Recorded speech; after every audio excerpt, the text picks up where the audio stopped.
Welcome back, ladies and gentlemen. This is Dr. Robinson again, and we're going to continue our studies. This time we are talking about piecewise functions. Piecewise function is defined by more than one condition for distinct intervals in its domain. And remember, the domain is the x values. So there's something going on with the x values that we got to look at. So here's a piecewise function where you have two pieces for h of x equal 3 if x is less than 1, and we're talking about negative numbers, and h of x is negative 3 if x is greater than or equal to 0. So we're talking about positive numbers including 0. So one can think of a piecewise function as disjunction. Disjunction means or. So we have two things going on here. H of x is 3 if x is less than 0. So let's look at x being 0, and let's go up to see what would be. So if it's less than 0, h of x would be 3. So when we go to there, 0, we go up to 3 and see what the y value is doing. Notice it's going this way to the left because all these numbers on the x values are less than 0. They're negative numbers. So notice there is no color in this circle because there was no equal sign underneath our comparison symbol. So it's not including. So let's look at this one. When x equals greater than or equal to 0. So let me go to 0. Here's where x is. What's h of x doing? H of x is going to be negative 3. So let me go down to negative 3. So that would be my point, 0, negative 3. And I notice I have it colored in because there is an equal sign. And what's happening with the x values? Notice they're greater than or equal to 0, so they're going to the right because those numbers are greater than or equal to and positive. So that's how we would graph it, and that's how to interpret it. So I have some notes down here from the graph defining h of x. We can see that there is a constant for each condition. So they're talking about the number when you have your h of x was a constant, a number. So when you graph that, that's the constant. The first condition where we graphed h of 3, h of x equal 3, the first condition tells us that all negative numbers, as I mentioned, were x, and where x was less than 0, I mentioned that. We graphed the constant y is equal to 3. This expression is not defined for 0. In other words, there was not a line under the inequality symbol. Therefore, we leave it as an open circle. So it's not defined for 0. So it's an empty circle, which means x equals 0 does not equal 3. So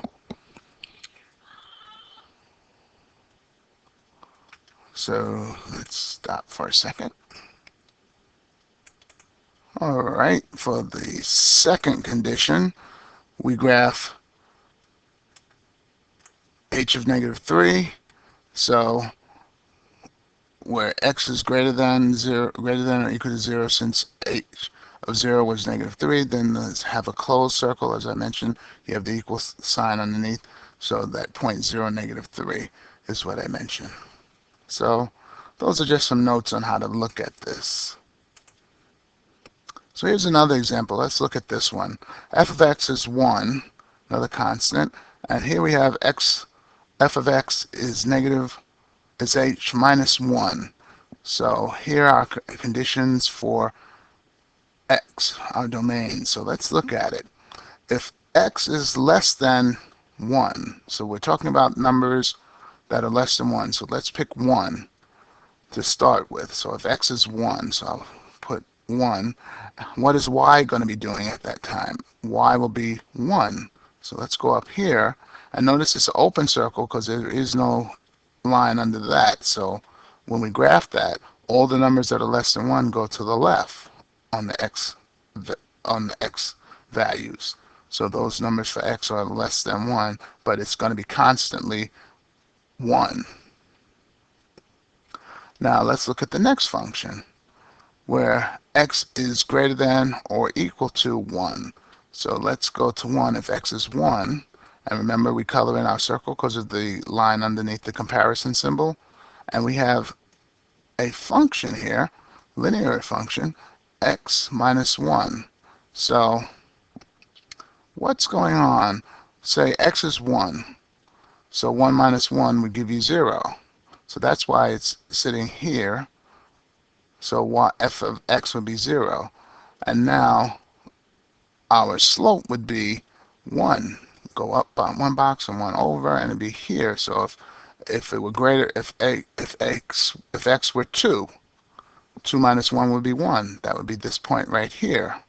If x were 3, notice we're going to numbers greater than 1, like 3. 3 minus 1 would give you 2. And there it is right there.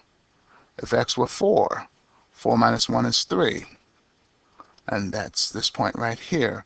So notice how these lines are this line is going pointing upwards this way using our slope, 1 up, 1 over, 1 up, 1 over, 1 up, 1 over, to draw this ray going that way. So that'd be a good way to look at this graph. So I have some more notes down here, pretty much what I said down there. For the first condition, f of x equal 1 for all x less than 1, since x is not equal to 1, there's an open circle at 1. For the second condition, f of x equal, we have x minus 1 for all x greater than or equal to 1. Start at the closed circle 1, 0, and graph the linear function f of x minus 1. So there's a linear function there for values of x greater than a 1, and that's what we did.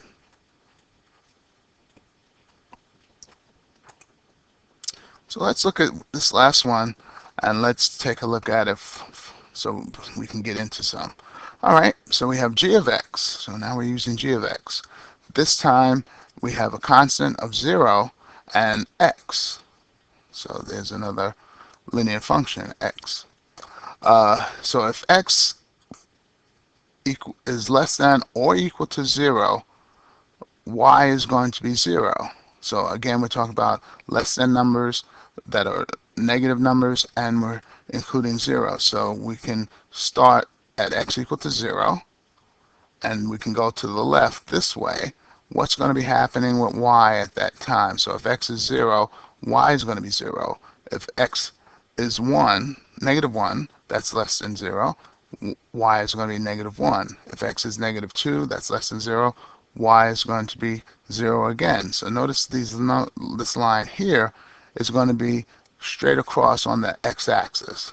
So for every number less than 0 or equal to,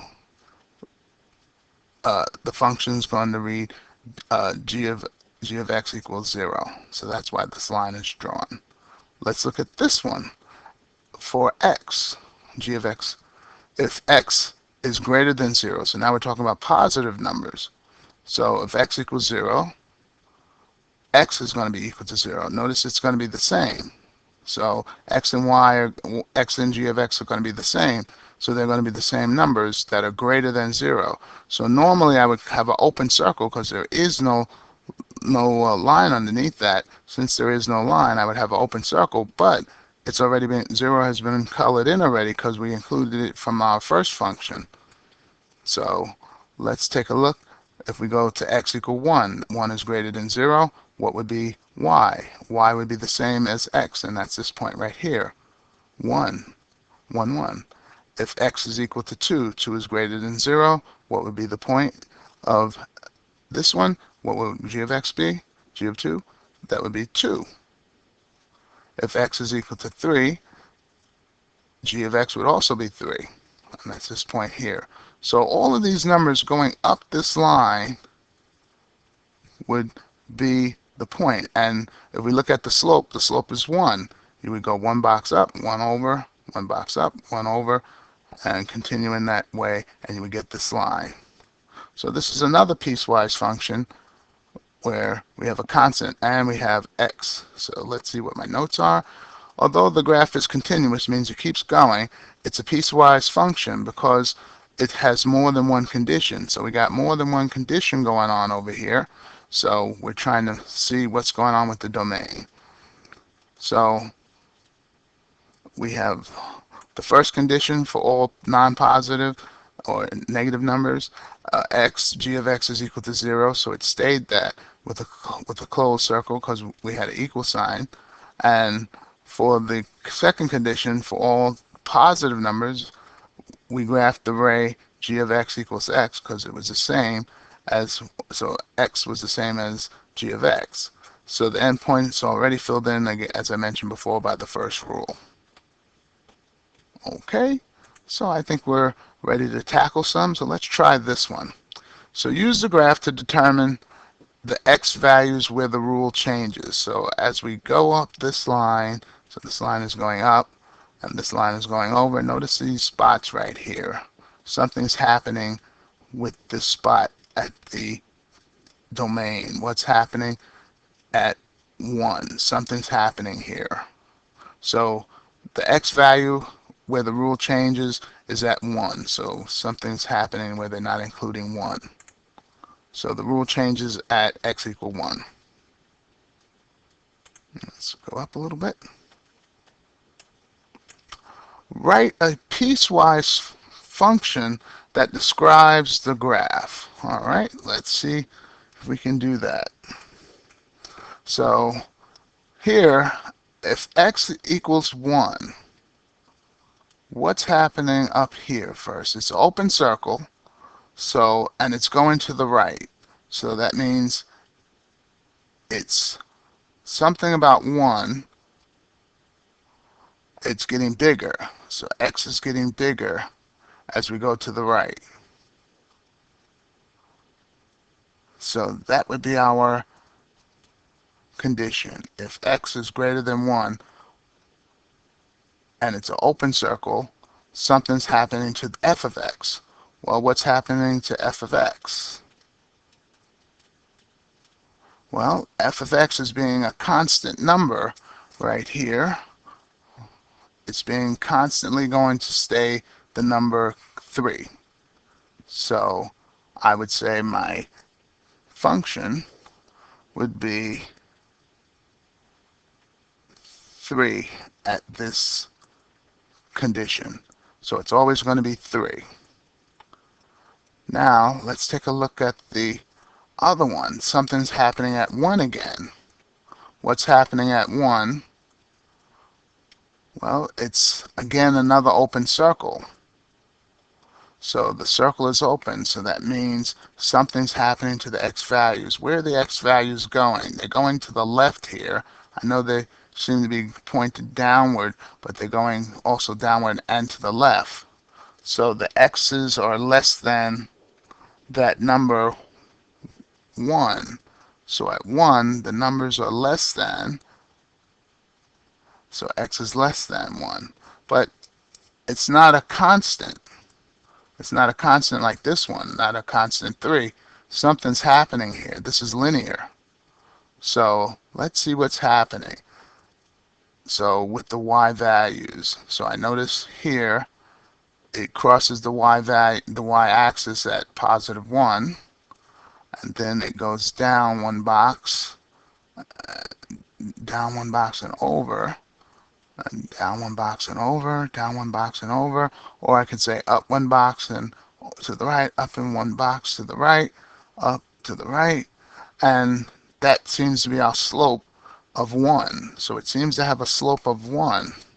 So let me just adjust what I see, and so for x greater than 1, that's good. So let's see, I got x is having a slope of 1. And it's positive. Why? Because this line, as we read from left to right, I'm standing on the left side, reading to the right, it's going up. So it's increasing. So my intersection point would be right here. So it seems to be adding 1 to it. If x is 0, y is 1. If x is negative 1, y is 0. If x is negative 2, y is negative 1. So it seems to be adding 1 as we go to the right. So my function will be 1x plus 1, or we can just write x plus 1 if x is less than 2. So that's what I come up with. So let's take a look. So yes, f of x is 3, x plus 1. If x is less than 1, x is greater than 1. So it takes a little practice on trying to read these things. So hopefully you'll be able to figure it out by seeing which way it's going and looking if you have a linear equation. Sometimes you have different types of lines, or sometimes you have curves. So try to see if you can figure it out. Okay, last one. Within the piecewise function, what type of functions are there? Well, this is a line and that's a line, so they are lines or linear. So both piecewise functions are linear functions. Okay, let's move on. All right, here's one for you. Try it for the following function. You got to graph the piecewise function, and you got 4 of them. See a couple constants there. Here are our conditions. Determine the x values where the rules change. So we'll go over this tomorrow in class. I have the answer hiding behind that. Check your understanding. Hopefully you understand what's going on. If not, rewatch the video and write down your questions. All right, let's see what we got here. If f of x, and here's a condition of, we have our piecewise function, negative x and x plus 1. If f of x, if x is less than 0, and if x is greater than or equal to 0, they want us to find f of negative 4. So they want us to find the value of f of negative 4. Well, here's our conditions. X is less than 0. So is negative 4 less than 0? That'd be the first thing we need to see. Which piecewise function are we going to be using? So negative 4 is less than 0. So that's true. So I know this says x, the second one says x greater than or equal to 0, but we cannot use that one. So we're not going to use this function. We're going to use this function, negative x. So that's what we're going to be doing with this function. So when I see x, I'm going to replace it with negative 4. So let me just put some things here that we don't see, like a negative 1. So that'd be negative 1x. And I'll even put parenthesis around here so I can put my negative 4 in safely. And now I have negative 1 times negative 4. That will give me positive 4. So my answer for f of negative 4 would equal to positive 4. So that was a nice little substitution. And there we go. So since negative 4 is less than 0, we have to use this function. And we substitute in negative 4. The opposite of negative 4 would be positive 4. So f of negative 4 is 4. Here's one for you to try. See if you can get it. We have the same function. This time we're using negative 0.5. Okay, decimal. Check your understanding. I hope you understand what's going on. So if you're not having success with it, watch the video again, write down your questions, bring them in. Here's another one. Try that one. There's one more to give you practice. And I hope you're understanding what's going on. So let's move on to this question. Does the graph below represent a piecewise function? True or false? All right, so we got to read and interpret again. Okay, so here we got a bunch of constants. And that means we got a straight line for y. So y is equal to 2, y is equal to 1, and y would be equal to 0. Those would be straight lines if we had to graph them as lines. So let's look at the domain. So x is less than 0. So that means if we go to 0 and we look up what y is going to be, it says y is going to be 2. So let's go up to 2, and notice it's an open circle because there is no equal sign there. So, and it's less than 2. Those are the negative numbers going this way. So that is true. So the first one we checked out is true. All right, let's check this next one. If x is equal to 0, y is going to be 1. So let's go to 0 and go up to 1. So this point is 0, 1. And that's colored in because it is the equal sign. So that is also true. So far, our second one, we got another true. So 2 trues. All right, let's see if we can be 3 for 3. If x is greater than 0, all right, so y is going to be 0. So we're going to the right now. So let's go to x equal to 0 first. And greater numbers are 1, 2, 3, 4, 5. All those numbers going to the right are greater than 0. And that's going to be a constant straight line. And it's right on the x-axis. And that is true. Notice it's an open circle because there is no line underneath our comparison symbol. So we got another one that is true. So all 3 of these are true. So I'm going to say this is a true statement. So this graph does match that function, true. So here's one for you. Try it, see if you can get it. So it has a bit of a curve to it, so hopefully you'll get it right. I hope you enjoyed our video and you got something out of it.